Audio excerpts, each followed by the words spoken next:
Wow.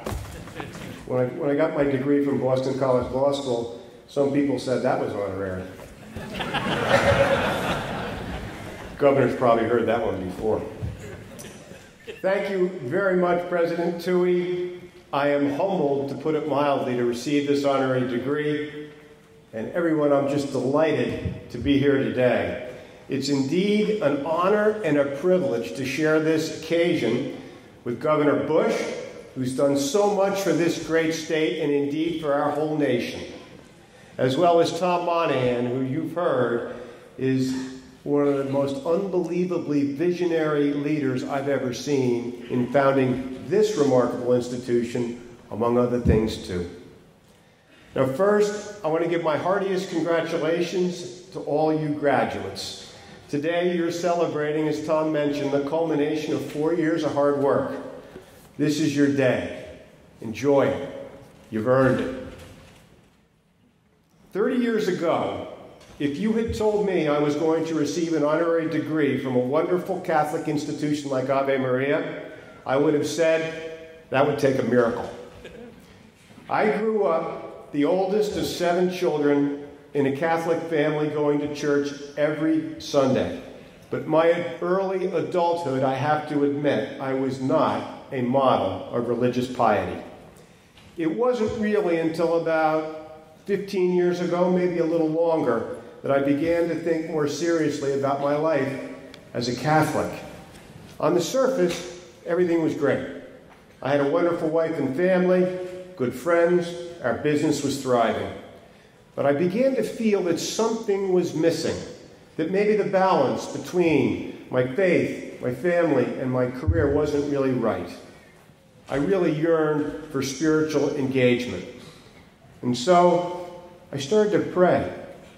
I had this soft inkling, not a thunderbolt by any stretch, that God wanted to become more active in our church.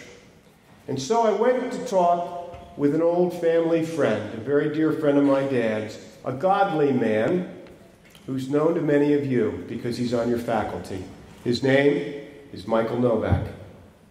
And for me, those conversations with Michael became truly a life-changing experience because Michael taught me that professing Christianity is much more than adherence to a particular set of beliefs. It's a way of life that centers on love of God and for our neighbor. He taught me that the real work of the church lies in bringing that love to God's men and women everywhere, in every occupation, in every state of soul. Eventually, Michael and I decided to write a book, as President Toohey mentioned. And together, we wrote about how lay people, all of us, can do much to serve others and deepen our faith. And as I began to do research for that book, I discovered an enormous need. The need in our church that has lost over 50,000 priests in just 40 years. The need in our parishes, where parish life becomes ever more costly and complex. And of course, our own individual, profound spiritual needs. Jesus said, "You are the light of the world."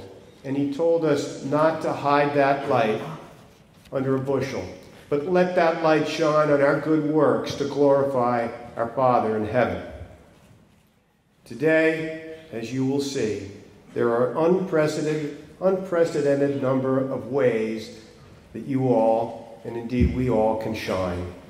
The opportunities to serve our Catholic Church have never been greater. We need you.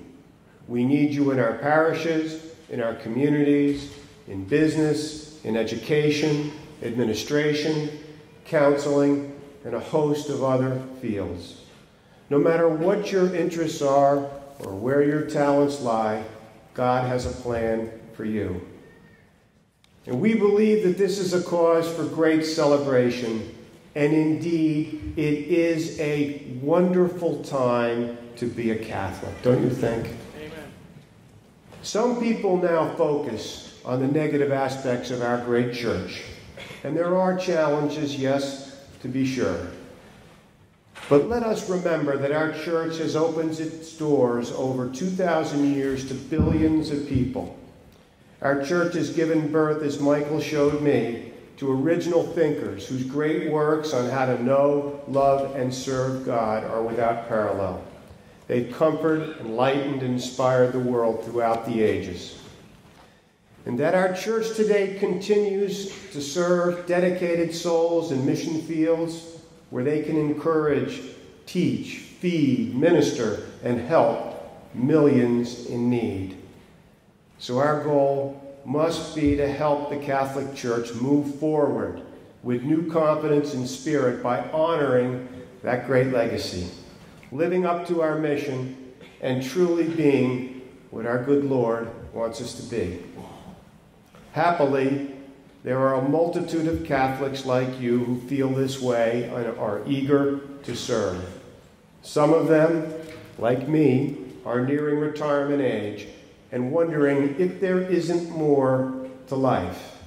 Others, like all of you, are just starting out, but we all share an openness to God's will and a renewed sense of who we are as Catholics and what we can accomplish by God's grace.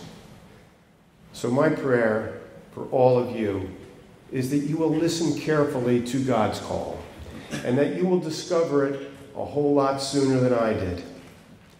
And know that with this terrific education that you've gotten here at Ave, you can, in the words of Blessed John Paul II, go out and set the world ablaze. Thank you again for inviting me, and may God bless you all.